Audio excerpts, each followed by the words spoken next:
Hello and welcome to Movies and Tea. I'm your host always, Edward Jones, and joining me of course is our head spider catcher, Miss Kim Lowe. I wish. Welcome you once again to the booth here at Movies and Tea, where this season we are continuing our season-long look at the evolution of the creature feature.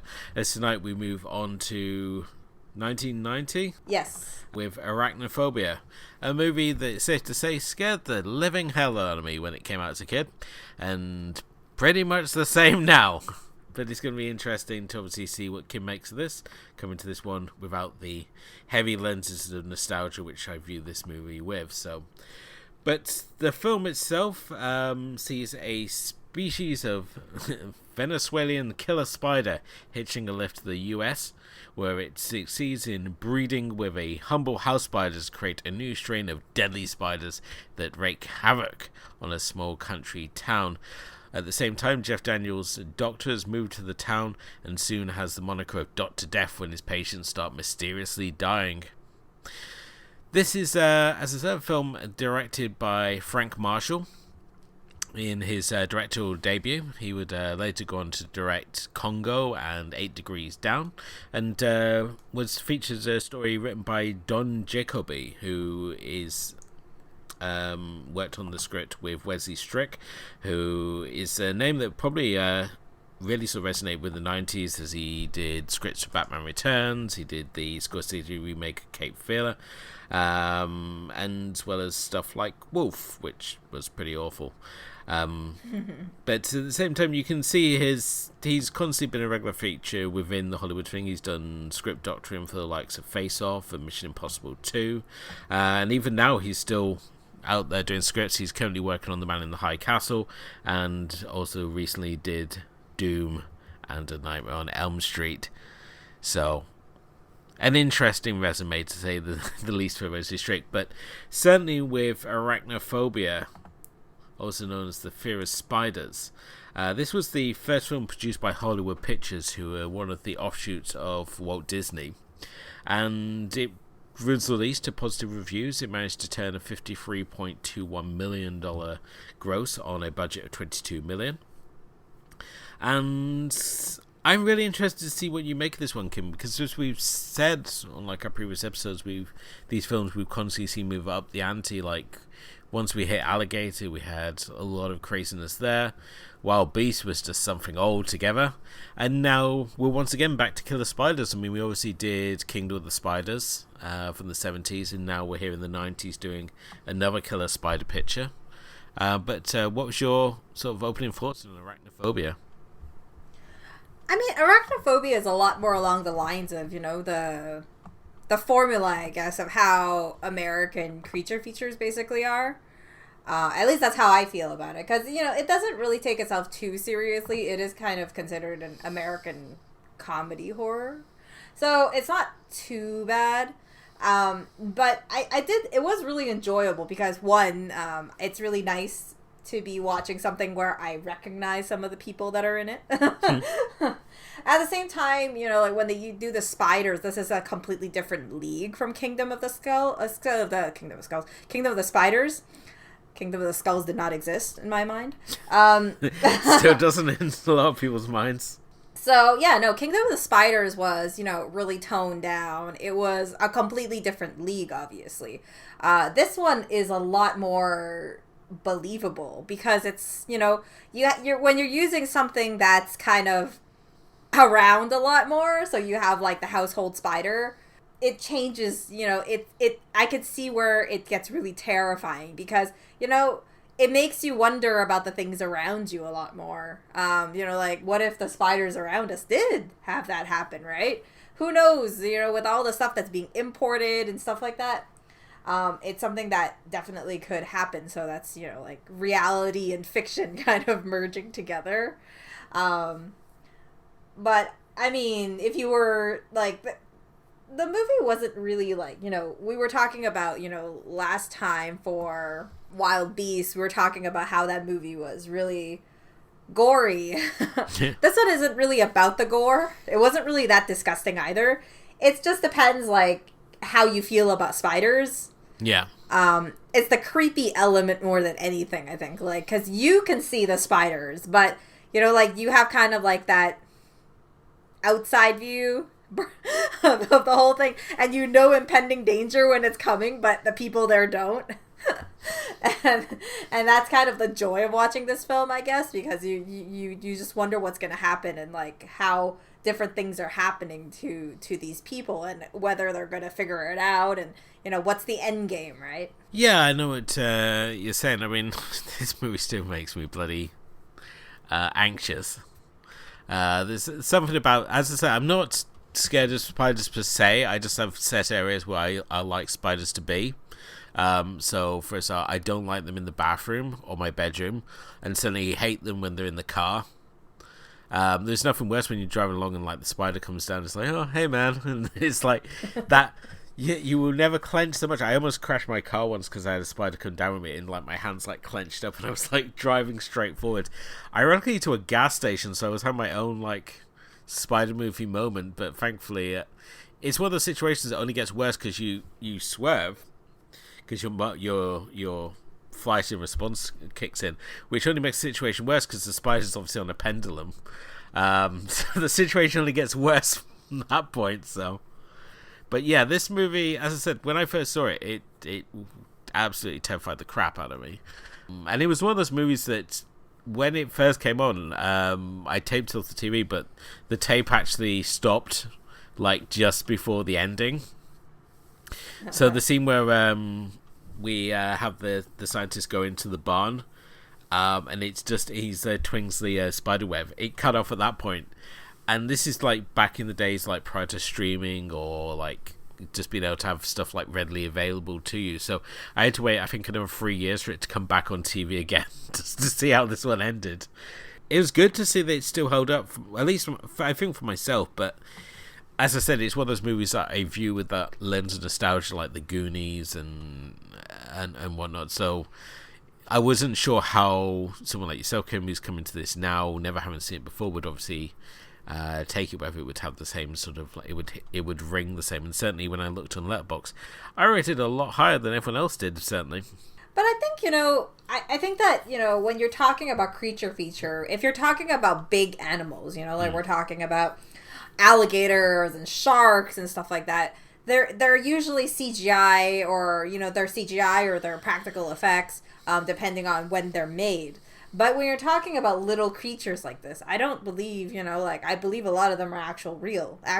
Yeah, they're all real spiders. And so that makes it age a lot better as a film, because you're not having that, you know, mechanical shark effect, or that, you know, that type of like rubbery, I don't know, whatever creature type of effect. And I think that that's why I feel spider features are actually something that, like, as a creature feature is a really good angle. And I don't know why people don't do it more, because they're kind of like one trick pony. Maybe it's hard to build something very, you know, different from it. Okay. But I don't know the reason. Like, even for me, like I said, this is like my third spider creature feature I've ever watched in my life. So I don't know if there's just a lack of it out there, or I'm not catching on to a lot of them. But, like, I really think that these movies would age really well than the fact that, you know, obviously now we have all these effects, but these things age well because you're watching an actual creature. It's like a live creature that's making, you know, just being orchestrated by these people, by the movie team that's going, right? And I think that's what makes it, like, age well. Even if you're looking at these characters and they're, like, you know, whatever, 90s, 80s, late 80s, whatever type of like, fashion style or hair or whatever, it's not hard to believe what's going on and be involved. So I don't know, like, obviously I don't have the nostalgia you have, but I think that the movie, in terms of everything, is still pretty fun. Especially because, you know, like, you think about it, the cast themselves is pretty good. You know, you have a younger Jeff Daniels and a younger John Goodman, and they're funny that since 1990, but yeah, carry on. Yeah, so I mean, I don't know how old Jeff Daniels is. Okay, first time I saw Jeff Daniels was like in what? Was he in Speed? He was Speed, right? Yeah, he was in Speed. Yeah, he's the guy that got blown up. He was the guy that wasn't Keanu Reeves. Yes, exactly. Yeah. So basically, right? So like that was the first time I saw Jeff Daniels, and I think Speed was like 93, 94, something like that. Speed was 94. So yeah, something like that. And you know, you're watching him now, so it's not really that big of a gap for me. But I mean, I do enjoy Jeff Daniels. I think like him playing nervous roles, like really like anxious roles, works for him. It's kind of his turf. And then, you know, John Goodman is always very enjoyable because he's such a diverse type of actor. I mean, even this one, he kind of adds that comedic relief to the whole thing, and it's a decent balance between the two. Yeah, definitely so. I mean, obviously Jeff Daniels, there's something about the Jeff Daniels accent that seems to like work with whatever role you want to put him into. So if you want to put him into something like this, where as you said, he's sort of like the family man, or you want to put him into like Dumber and Dumber, where he's like the dumb sidekick. There's something about it, he just seems to like fit in very versatile into many different roles. I mean, we've all seen like the best 5 minutes of The Newsroom, that clip that goes around where he just basically bashes America, and it's all like he's just doing the same accent. It's just say we're just giving different things to say, and again with John Goodman, he's an actor that he just turns up in the most interesting of places. Like, he's in a bunch of Coen Brothers movies, and in here he's fantastic in this as well. And I think his character in particular really gives the film that comedic kick that it needs to relieve some of the tension here, because I mean, this already is a town full of interesting characters. We got like the mortician and his wife who are just constantly eating. You got the old town doc who's like keen to like say, oh, I'm not going to retire, and sort of messing with Jeff Daniels' character's plans, because the whole thing is he's supposed to be coming into town to take over from him, and then he starts like seeing it going against like all his diagnosis, because he's this young upstart doctor who's like disagreeing with all his old school methods. And you got like the cop who sort of like also doesn't trust Jeff Daniels' doctor as well. So this town is just packed of like interesting characters. It's almost like a Stephen King novel, the way these characters are written. It's all like you got all these sort of like colourful characters. So this could be like Needful Things, or like the Tommyknockers, or It. It's just like all these characters all stand out. They've all got these like really interesting sort of quirks to them. And even when we look at the larger, we extend it out, and we've got like we got Julian Sands as Dr. Atherton. Yeah, because we have that really great scene where they're going out to this this sort of sinkhole in the Amazon rainforest to find all these different species of insect, and we have that great scene with the big tree, and they're smoking out all the bugs and stuff. The world building in this film is just so good. Like how we can like be 1 minute we're in Venezuela, and then next thing we're in like this small town America, and it's sort of like what happens if we take this like tropical spider and put it into the small town. It just the flow of this movie and just how it goes is just really, really great. So, but I like just how we have this group of people, and the relationships between them feels like very natural. The fact that you've got like certain people who trust what he's saying, and then there's other people who just think that he's this big silly doc who doesn't know who doesn't understand small town life and stuff. So yeah, I mean, it creates a different angle to it. It's not just a creature feature. It also has this town which has their own, this whole small town values and big town values, compare like a contrast type of thing.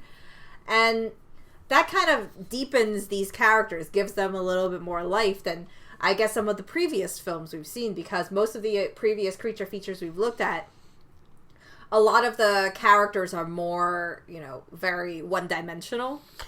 Yeah, definitely so. The fact that these characters all kind of have a background, and when in conversation we know where they're coming from, whether you're talking about the sheriff who was a bully in high school, that kind of leads to who he is now, or you talk to, you know, like the doctor who doesn't want to retire because he's scared that he's gonna die in whatever 2 days or something because he has nothing else to do in life, and you have all these, and it all adds to their own character because you like, there's so much more basis to who they are, right? And that really helps, I think, because this is the step up from where we were before. I think, like, if we were gonna compare, like when we were looking at Wild Beasts, we were talking about the comparison from movies before was where gore is starting to be elevated. The, you know, blood and all that stuff, it's kind of more of a disgusting experience. When you go back to small creatures like this, I think it's really important that this step up here is that creature features are now not just full of these really weird romantic encounters or really like... Yeah, no one's romancing each other out on the dunes, are they, at kids' birthday parties like we saw in The Birds? Yeah, or you have like this whole experience of where these characters are just, you know, very not talked about a lot. You know, it's very focused on the creature feature itself, which is not a bad thing. And I think that here it still manages to stick with the story, obviously, because you have the beginning scene, which contributes to the end, and it kind of all comes around and pieces together as they kind of piece together. Why is the spider in this town? Well, oh, it's because, you know, that character in the beginning that died, he was from this town. And I mean, if you haven't, you know, deducted that in the middle of the film, then there was a very obvious conversation that linked it all together, right? Yeah. And I like as well the fact that no character like suddenly has to have a big personality shift. Everyone's personality stays pretty much the same, so that when we look at these characters, everyone sort of, it becomes very natural sort of the relationships that they have with each other. So like when they're doing all like the detective work and like they're going in the house and trying to find the spider, and you've got the sheriff there who's like clumsily knocking over things over and then gets bored and starts eating cereal.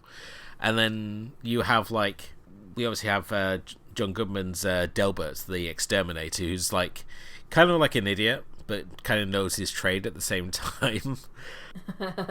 And he's sort of like, when he tries to interject into the conversation and stuff, and he's sort of like, and he's like, oh, do you have a sample of the spider? He's like, yeah, I think I got some of it on my boot still.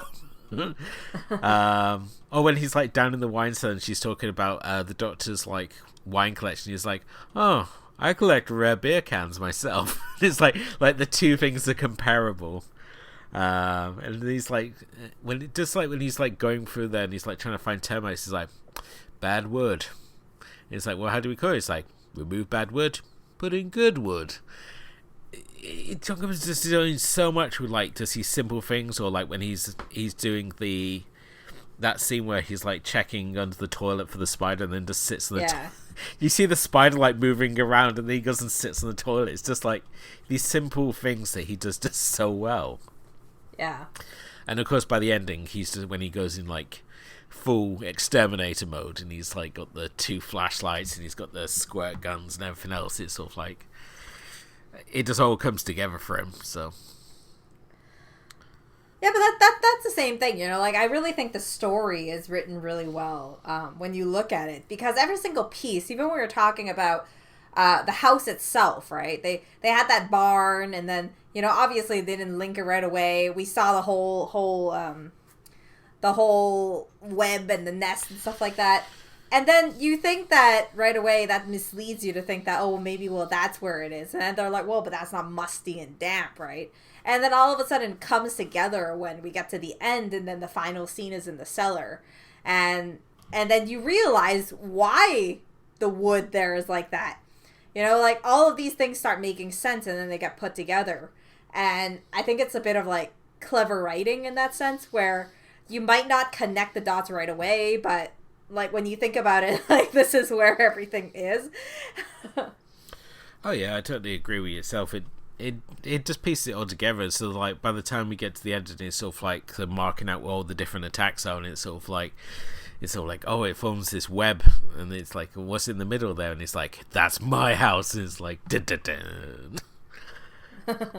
Should we talk a bit about the spiders here? Because the big spider is a bird-eating tarantula known as Big Bob, as he was affectionately named by the director as a reference to Robert Zemeckis, who's one of the producers here, along with Steven Spielberg.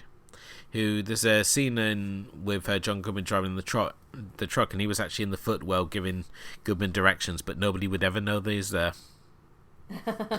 The film also used 300 Avondale spiders, which are from New Zealand, because they were chosen for their large size, unusually social lifestyle, and harmlessness to humans, and they were guided around the set using hot and cold. And they also used lemon pledge to stop them from going over areas that they didn't want them to go.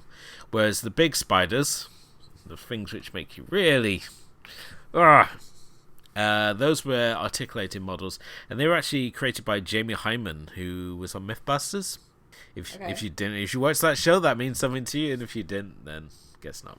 But he's the guy with the beret and the glasses. Okay. The older guy. Basically, if you ever watch Mythbusters, it's just an excuse to blow things up in the name of science. But yeah, it's really, I think it adds a lot to it, the fact that they used actual live spiders, and obviously they protected them, so they used like hollowed out books and boots and things, so that no spiders are actually being injured or killed in the process of this, which I think was really nice. Even though by the end, this film starts off so well. It's like everything's like very logical, and it's all like, oh yeah, well, I would say logical. I mean, obviously the big spider breeds with a small house spider and to produce this killer offspring, which makes no sense, but everything else makes a lot of sense. And then it gets to the end and then it just goes batshit insane, where we got hundreds of spiders suddenly invading the house and coming out of the walls, and it's just an absolute nightmare for me. Yeah, no, the ending scene is wild. Oh, like, God, it's just the whole place is swarm, but I mean, it makes sense in the sense that like spiders reproduce like tons of spiders, right? Yeah. So like baby spiders, they reproduce tons of them. So it makes sense that there's been such a wild amount of them. But I think it's kind of interesting that it, according to Wikipedia at least, that the director intended for the film to be reminiscent of The Birds, which is a movie we covered. And then also doing it using like, the similarity of King of the Spiders, which is two movies that mentioned that we did cover in the season so far. I mean, I don't know if I think it's reminiscent of The Birds, but I don't know how successful that part is. But definitely I think, obviously in the lines of Kingdom of the Spiders, this is also a spider film. So yeah, I was surprised that they didn't try and create a sequel to this one. This film pretty much is just very self-contained. By the time we get to the big sort of climax in the basement, the film has given up all semblance of trying to make sense. As the spider becomes more like a Jaws or a grizzly. It becomes like the predatory spider rather than people just stumbling into these things. Although I do like the end where it's on fire and it's running around the basement's on fire. That makes me laugh for some reason. I also like the fact that with Jeff Daniels, his whole character flaw is the fact he suffers from arachnophobia, so a fear of spiders or arachnids, so things like scorpions, which is really great when you've got someone who's got to obviously deal with a killer spider outbreak. So by the time it's like comes down to the end, it's time for him to step up, and he's just like therapy, and it's like, yes, I'm going to do immersion therapy to defeat the killer spiders. So. And then I just, like, what made me laugh was the spider at the end was just like, when it was electrified, it was just so funny because you just saw this, like, oozing, and it looked to me, okay, it looked like they used, like, this, like, people who make creepy baking desserts, and then it'd be like, frosted with this green icing or something, and then you'd have some like oozy white icing coming out. Yeah. And then I was like, that's what the spider looked like to me. I mean, I wouldn't eat it if it was in a store because I don't like eating creepy things. But but I mean, if someone designed it like that as reminiscent, or that's what the spider actually was made of, that would have been so funny. Well, the end scene was shot right at the end of production. It took about 2 weeks with 13 hours days. So Jeff Daniels spent 2 of those days pinned under a 250-pound wine rack, hurling bottles of wine at the actual real spider, Big Bob, while under strict instructions not to hit the spider, and he was usually missing it by about 3 feet or more. But I like the fact that they actually used a real spider for that. It sounds like the spider had a better time on set than everyone else. To find the right arachnids for the film, Frank Marshall and his team also evaluated a number of spiders, including the wolf spiders, tarantulas, and huntsman spiders, by putting them through a spider Olympics, running each one through 10 tests, including speed, the faster the spider, obviously being the scarier it is, climbing, ability, direction, and code, with the gold medalist coming to the 3-inch wide Delina spider, the harmless but sinister-looking huntsman native to Australia, which we obviously talked about, which is all the little baby spiders. Oh god, talking about this movie just makes me anxious. It was like, no matter how I've seen this film like so many times before, it's like Die Hard. If it's on, I just have to kind of like watch it. But I was like sitting and working the computer, and obviously I can't see what's happening underneath the desk and stuff. I was so bloody anxious. Like, you know, it's the time when something will like crawl over your leg, or the cat will brush against you, and you just like completely lose it. So. Well, that's the charm of these things, right? Because they spiders exist in our houses. They're not always here, but no, I mean, I felt that way also. I finished the movie, and then in the evening I had to go and look for something in my storage room. I was like damp and musty. Let's get the stuff and leave. Send for the stunt gamer. That's what I would have done. I'd send Eric down there. But yeah, I think this film, for myself, still totally holds up. I mean, killer spiders aren't actually done to death, I don't want to say. I mean, there are obviously a few of them out there. There's some horrible CGI ones. There's some fun ones, like Eight-Legged Freaks, which just goes in the other completely batshit insane direction with giant spiders. But I think this was a real step up from Kingdom of Spiders for the killer spider genre, certainly. For sure. I mean, it definitely feels that way.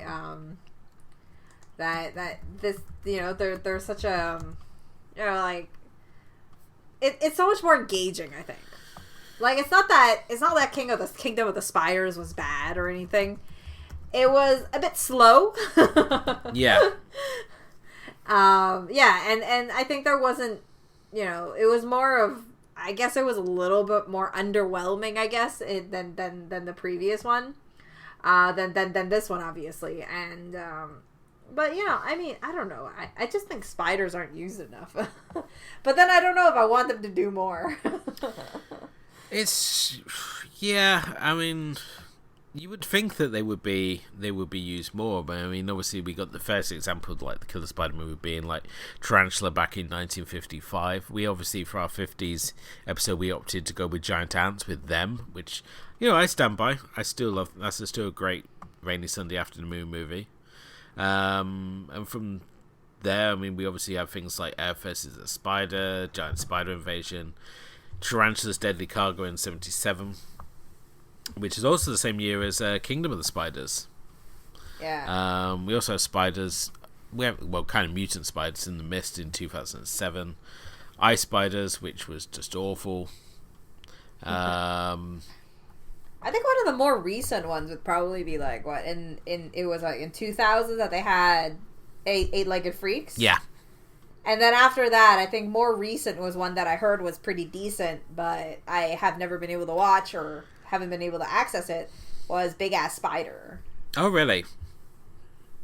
I think Will Slater over at Exploding Helicopters reviewed it on his podcast, but he's got the sort of like bad movie iron guts that I'm kind of envious of when I look at some of the movies he watches. So Oh yeah, there's also Lava Tarantula, isn't there? So, and there's two of those with Steve Guttenberg from the Asylum. So, I don't know. I mean, Big Ass Spider is one I'm interested because it was by Mike Mendez who I watched. I think a short from Tales of Halloween, and I really liked it. Okay. Kind of like a style. Yeah. So yeah. Oh, maybe it's due for a revival. I mean, there's only so many bloody shark movies the Asylum can make for a start. But at the same time, I mean, this film's got the production behind it, the fact they're using real spiders, and there's only like certain shots with the big animatronic spider. That I think that's where the creep factor comes. You know that it's a real thing, even though some of these spiders, they're like, you would think it's like a prop spider, but it's not. So, and they also gave Big Bob a bigger abdomen. They actually created a prosthetic abdomen to make him scarier still. So, and it's like a bird-eating tarantula is big. I mean, it's like the size of your hand sort of thing. It's not a small spider. So, to make it more imposing, it's like, why are we doing this, people? This did also send me down the weird YouTube rabbit hole of watching people try and make their spiders, and I have to say that's also another nightmare fuel video wormhole you can go down. Because normally it's a tiny ass male with a big ass female spider, and you watch this poor little guy like tapping his leg to try and impress her, and he normally ends up getting eaten. So it's like, what a shitty world to be if you're a spider.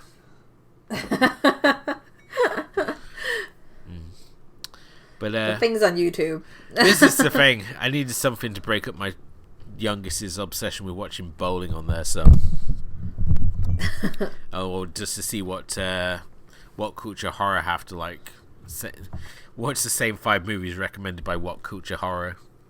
So that brings us into tonight's episode. Thank you as always for listening. We hope you've enjoyed it as much as we enjoy bringing it to you. But if you want to come and say hi to us, we are on Facebook, we're on Twitter, we're on Instagram. And you can also check out our blog, which is moviestpodcast.wordpress.com, which has got our full archive of episodes. And more excitingly, every Friday, myself and Kim both pick a film to highlight through our Friday Film Club. Sometimes there's a theme, sometimes there's not. But either way, it's a chance to talk about more of the movies that we love. You can, and if you haven't done already, please do hit the like and subscribe button wherever you happen to be listening to us. Leave us a rating, let us know what you think in the comment section, as that all helps raise the profile of the show. But until next time, thank you as always for listening, and thanks to my co-host Kim. And Kim, what are we looking at next?